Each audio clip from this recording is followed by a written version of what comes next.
Assalamualaikum warahmatullahi wabarakatuh.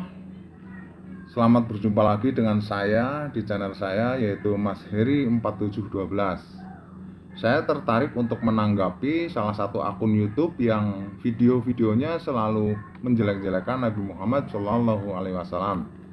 Nama channel itu adalah channel Sunnah Nabi yang saya singkat menjadi CSN.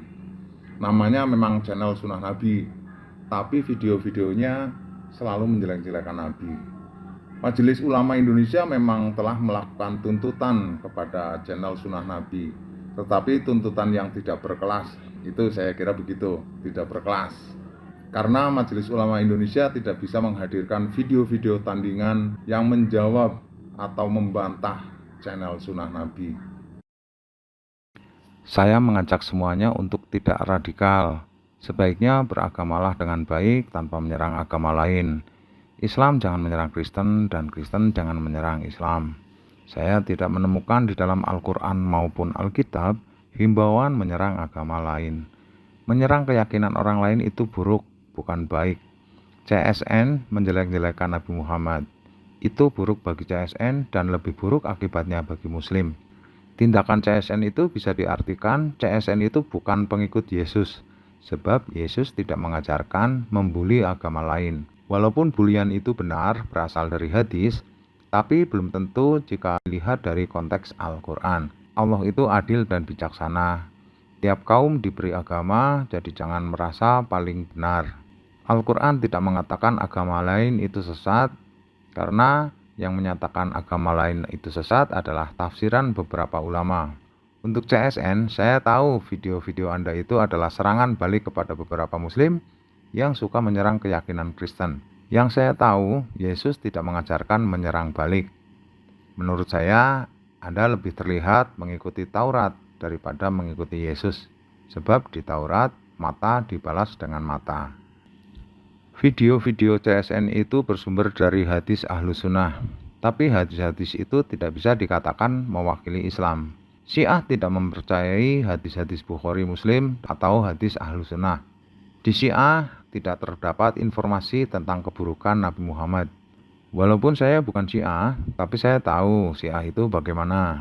Antara Syiah dengan Ahlus Sunnah itu saling tidak mempercayai. Hadis itu tidak mewakili Islam. Yang mewakili Islam itu Al-Quran.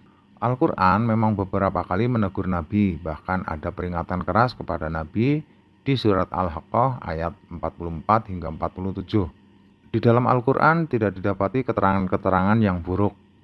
Perintah membunuh yang ada di dalam Al-Quran itu adalah dalam situasi perang saja. Banyak orang non-muslim berkata bahwa Al-Quran itu karangan Nabi Muhammad. Tapi jika Al-Quran itu karangan Nabi Muhammad, mengapa Al-Quran juga memberitahukan kesalahan-kesalahan Nabi Muhammad? Itu tidak masuk akal. Beberapa kali Al-Quran menegur bahkan mengancam Nabi Muhammad. Jika Al-Quran adalah karangan Nabi Muhammad, maka pastilah Nabi Muhammad tidak akan membuat ayat-ayat yang membuka aib dirinya sendiri jika memang itu ada aib. Tapi Al-Quran juga memberitahukan aib Nabi Muhammad. Jadi tidak logis jika dikatakan bahwa Al-Quran adalah karangan Nabi Muhammad itu sendiri. Selain channel Sunnah Nabi, ada juga channel lain yang memojokkan Islam. Channel Ibnu Kalam misalnya, beberapa kali mempertanyakan kecepatan respon Allah perihal pewahyuan. Seolah-olah Nabi Muhammad itu tidak boleh mendapat wahyu dengan cepat. Dan sepertinya Ibnu Kalam menuduh Nabi Muhammadlah yang mengarang wahyu. Pemikiran Ibnu Kalam itu mungkin karena beliau terbiasa dengan informasi dari Taurat dan Injil, di mana para nabi di dalam Taurat kadang-kadang menunggu wahyu dengan sangat lama jaraknya dengan wahyu yang telah turun sebelumnya. Saya kira kritikan Ibnu Kalam itu justru menunjukkan bahwa Ibnu Kalam itu ragu-ragu terhadap kemampuan Allah dalam bab kecepatan mengirim wahyu. Tapi saya menyukai logika Ibnu Kalam dan kemampuannya menghafal informasi kitab yang beliau baca. Menurut saya, hanya ada beberapa orang cerdas dan berpengalaman seperti Ibnu Kalam, dan tentu saja tim dari channel Sunnah Nabi yang telah berhasil membuat umat Islam panas dingin pun termasuk orang cerdas dan berpengalaman. Menurut saya, kajian mendalam tentang perbandingan mazhab dan perbandingan agama kurang dikuasai oleh para ustadz, sehingga mereka tidak mampu menghasilkan bantahan terhadap serangan balik dari non-muslim. Itu bisa terlihat dari sikap Majelis Ulama Indonesia yang hanya bisa menuntut atau menghimbau Polri untuk menangkap channel Sunnah Nabi. Saya melihat CSN dan juga Ibnu Kalam itu senang banget dan merasa telah menang dengan video-videonya, sehingga banyak orang murtad karena videonya. Kemenangan itu tidak diketahui oleh manusia. Rencana Tuhan itu sempurna, jadi akhirnya semua orang merasa dirinya lah yang menang. Kalau saya pribadi, kemenangan itu diraih oleh orang-orang yang baik kepada sesama, tidak peduli apapun agamanya. Biarlah yang merasa menang itu melanjutkan sukarianya. Saya hanya memberi masukan kepada CSN agar tidak membuat video yang tidak benar tentang Nabi Muhammad. Karena banyak hadis yang tidak benar walaupun statusnya sahih. Mungkin CSN akan protes. Loh, yang saya videokan itu kan berasal dari hadis sahih. Sekali lagi saya sampaikan bahwa hadis bukanlah kebenaran. Banyak rekayasa politik yang menggunakan hadis sebagai kendaraannya. Anda yang termakan doktrin ulama sebaiknya segera bangun. Jangan seperti beberapa orang yang taklid buta kepada hadis tanpa mau melihat fakta. Sudah jelas-jelas bumi itu bulat seperti bola, tapi mereka tetap mengatakan bumi bulat seperti martabak. Sudah jelas-jelas dengan melihat fakta dan logika, jilbab tidak wajib. Tapi mereka tetap tidak mau melihat fakta dan tafsiran Al-Quran yang mendukung fakta. Kita lihat, Bukhari menemukan 600.000 hadis, tapi hanya 4 ribuan hadis yang dimasukkan ke dalam kitab sahihnya. Kitab sahih Bukhari berjumlah 7.275 hadis, di mana 3.275 hadis merupakan hadis penggandaan atau double. Artinya, hanya 1% saja hadis yang beredar di pasaran itu dinyatakan sahih oleh Imam Bukhari. Dan Imam Muslim, muridnya, justru punya penilaian yang berbeda dengan gurunya. Artinya, hadis itu memang sangat rentan salah atau palsu, atau hadis rekayasa, walaupun dinyatakan sahih. Jadi CSN, Anda menceritakan video-video dari berita-berita yang belum tentu benar, dan kelompok pengikut Ali bin Abi Thalib atau Syiah tidak percaya kepada hadis-hadis Ahlus Sunnah. Jadi video-video CSN berpotensi hoaks dan bisa dikategorikan memfitnah. Itu bukan nasihat Yesus Kristus.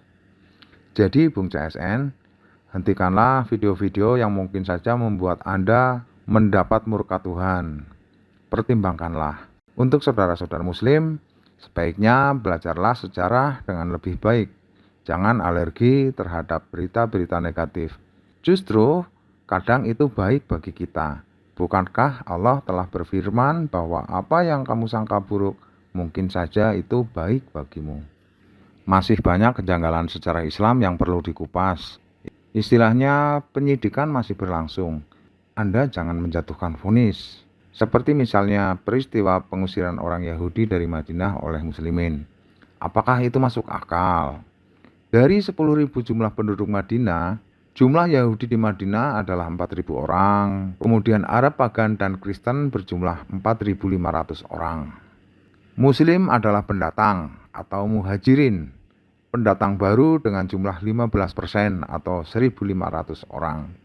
Sedangkan jumlah penduduk asli Madinah adalah 10.000. Mungkinkah jumlah 15% mengusir jumlah 85%? Itu jelas tidak mungkin, kecuali ada mukjizat. Sementara Allah di dalam Al-Quran mengatakan bahwa Nabi Muhammad tidak diberi mukjizat. Bukankah orang Yahudi adalah orang-orang yang terkenal cerdas dan pemberani? Mereka ahli dalam hal metalurgi atau pembuatan logam. Orang Yahudi pandai membuat senjata. Mungkinkah 15% menyerang 40% yang merupakan ahli senjata, ahli strategi, dan terkenal ahli perang? Rasanya itu mustahil. Jika ditinjau dari sisi Al-Quran pun, Islam merupakan agama yang baik. Jika ada ayat yang menyuruh membunuh, itu bukan ayat yang berlaku umum. Ayat itu hanya berlaku sementara, yaitu ketika perang berlangsung. Coba kita tengok ayat-ayat yang mana Allah memerintahkan Nabi Muhammad agar berlaku adil terhadap penduduk Madinah. Allah memerintahkan Nabi untuk memberlakukan hukum Taurat kepada Bani Israel yang tinggal di Madinah. Allah juga memerintahkan Nabi Muhammad untuk memberlakukan hukum Injil kepada kaum Nasrani yang tinggal di Madinah. Dan ayat-ayat damai itu turun di akhir masa dakwah Nabi Muhammad. Jadi, bagaimana coba? Jika Nabi Muhammad pernah berlaku buruk, memang Al-Quran menuliskannya. Dan dari Al-Quran itulah berita yang dipercaya oleh keseluruhan Muslim. Bukan berita dari Ahlus Sunnah yang videonya dibuat oleh channel Sunnah Nabi. Jangan bandingkan agama yang satu dengan agama yang lainnya, khususnya Islam dibandingkan dengan Yudaisme dan Kristen. Jika umat Kristen merasa senang dengan video CSN, maka itu adalah nafsu manusia. Dan itu tidak diajarkan oleh Yesus. Jika orang Islam termakan video CSN kemudian murtad, maka itu pun bukan suatu kebenaran, tapi juga bukan suatu kesalahan, karena agama adalah panggilan jiwa. Allah memilih orang-orang yang Dia kehendaki untuk mendekat kepadanya. Di kekristenan pun begitu, Bapalah yang membuat orang-orang mengikut kepada Yesus. CSN memberi pelajaran kepada umat Islam agar terus menggali ilmu pengetahuan agama tanpa malu-malu atau takut menerima kebenaran. Bukalah hati dan pikiran untuk menerima banyak informasi. Banyak orang Kristen menjadi Muslim dan juga banyak pula Muslim yang menjadi Kristen. Semua itu adalah rahasia Allah, panggilan Allah yang sangat rahasia. Video-video CSN telah membuka pikiran Muslim bahwa beragama itu tidak usah fanatik. Yang baik itu fanatik untuk berbuat kebaikan kepada sesama. Sebagian Muslim percaya pada terjemah kalimat Inna dina indallahil Islam dengan terjemah sesungguhnya agama di sisi Allah ialah Islam. Itulah terjemahan yang menyesatkan. Sebab ada kata yang belum diterjemahkan. Jadi kalau semuanya diterjemahkan, maka terjemahannya adalah sesungguhnya jalan di sisi Allah itu ialah kepasrahan yang sepasrah-pasrahnya kepada Allah. Saya akhiri video ini sampai di sini. Nah, itulah argumen-argumen saya, kritik saya kepada channel Sunnah Nabi dan juga kepada Majelis Ulama Indonesia. Semoga ke depan hubungan antar umat beragama di Indonesia akan semakin baik dan tidak ada keburukan di antara kita. Wassalamualaikum warahmatullahi wabarakatuh.